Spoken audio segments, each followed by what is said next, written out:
2:36 p.m. Back at Southampton, the giant vehicle carrier I helped unload this morning is almost ready to sail. These giant ro-ro vessels are instrumental to the global car industry, which relies on a constant flow of parts and vehicles in and out of the country. But with some of them measuring 200 metres long, with up to 13 decks and weighing over 70,000 tonnes, bringing them into harbour can be a monumental task. With a stopping distance of around 2 miles, the only way to dock them safely is with the help of tugboats.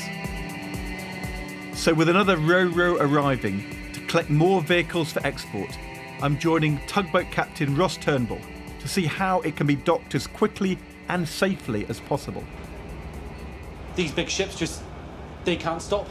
They're not very good at low speed. Right. So we're predominantly here to keep the pilots where they want to be.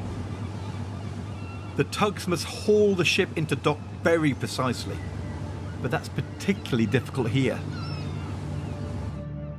The narrow stretch of water leading into Southampton conceals a notorious underwater hazard.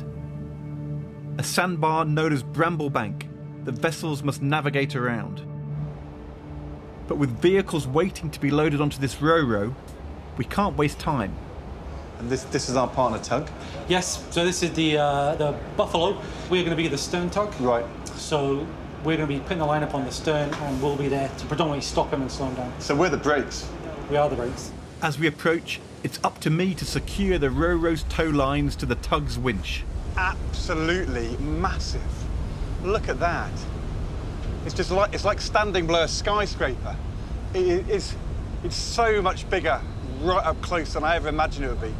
And it's our job on this tiny little tug, powerful little tug, to actually be the brake for this enormous ro-ro ferry. Okay.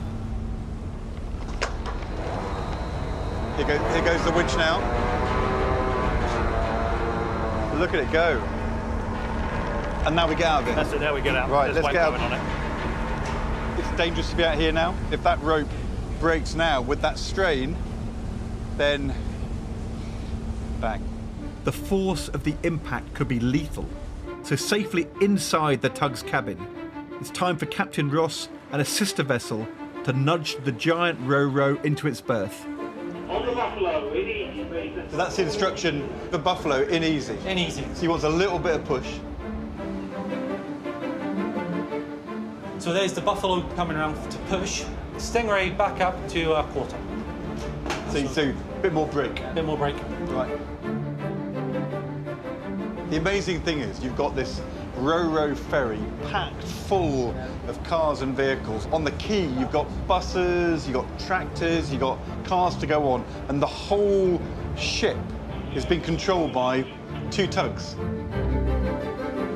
Thank you! That's line clear of the water. With the ro-ro safely moored up, it's time for the port's ground crew to start loading the waiting array of cars and commercial vehicles, all bound for export.